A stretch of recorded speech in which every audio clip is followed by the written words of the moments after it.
বিশাল item দেখো।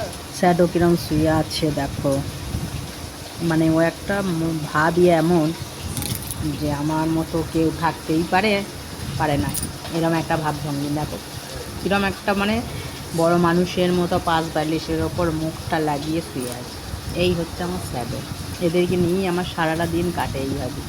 দেখো আবার মুখটা সরিয়ে নিয়ে দেখে নিচ্ছে, আর দেখো চাদরটাকে নিয়ে রেখে দিয়েছে পাশ বালিশের ভেতরে লম্বা করে ফেলে, ওটাকে নিয়ে এতক্ষণ ছেঁড়াছিঁড়ি খেলাখেলি হচ্ছিল, দিয়ে ক্লান্ত এখন পাশ বালিশের ওপর মুখ দিয়ে শুয়ে আছে। এইটা দেওয়ার কারণ আছে, মানে আমাদের ঘরে একজন এসছে, তার কাছে যাবে, তার গায়ের ওপর উঠছে, সে ভয় করছে, ওই জন্য ওকে ঘরে রেখে দেওয়া হয়েছে। তো এই জন্য ওর একটা মনে মনে রাগ হচ্ছে যে ওই যে চাদর টাদর টেনে নিয়ে গিয়ে এইভাবে ও পাশ বালিশের ওপর মুখটা দিয়ে বসে রয়েছে যে কখন আমি ছাড়া পাবো আর তাকে গিয়ে ধরতে পারবো। এরকম একটা আমার শ্যাডোর ভাবনা।